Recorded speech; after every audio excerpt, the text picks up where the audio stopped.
Hello viewers, आज मैं आपको बनाना सिखाऊंगी एक बहुत ही मज़ेदार सी केक की रेसिपी जो है कैरेट केक। और इसको हम कवर करेंगे बहुत ही मज़ेदार क्रीम चीज़ फ्रॉस्टिंग के साथ। ये बहुत ही मज़ेदार सी रेसिपी है और इसमें नट्स का इस्तेमाल होगा और बहुत ही सॉफ्ट और जूसी सा केक बनता है।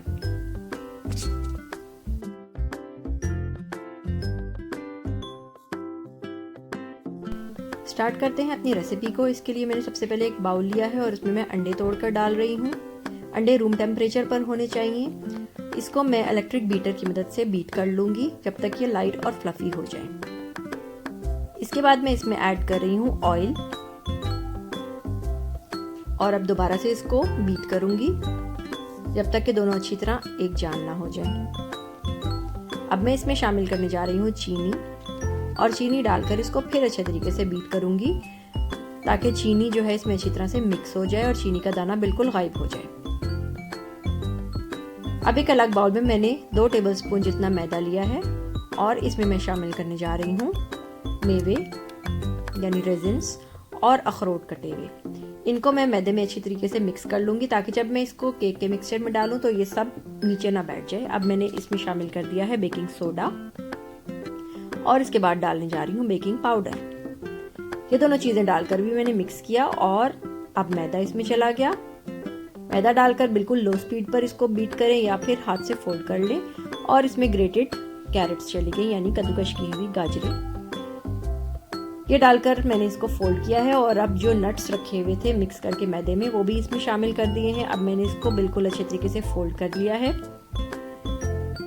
यहाँ पर मैंने 8 बाय 8 इंच का एक स्क्वायर पैन लिया है और उसको ऑयल से ग्रीस करके बटर पेपर लगा दिया है।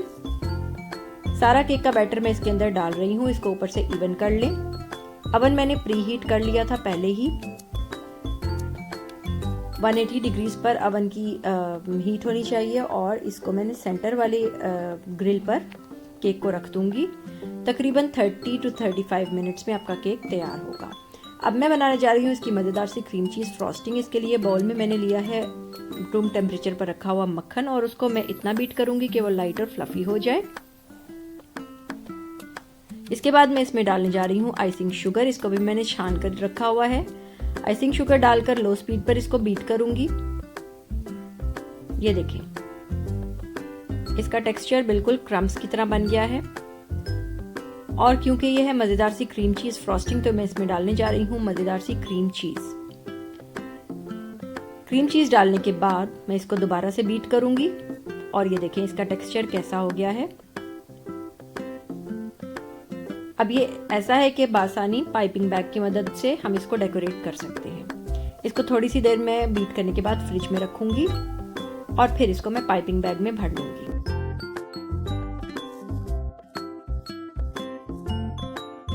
केक मेरा बेक हो चुका था। मैंने उसको बाहर निकाल लिया है और अच्छी तरह ठंडा करने के बाद अब मैं उसके ऊपर फ्रॉस्टिंग लगा रही हूँ। मैं इस पर फ्लावर्स शेप में इसको फिल करूंगी और पूरे केक को मैं इसी तरह की फिलिंग से भर दूंगी। ये देखें, केक की अच्छे तरीके से मैं कवर कर दिया है क्रीम चीज फ्रॉस्टिंग के साथ।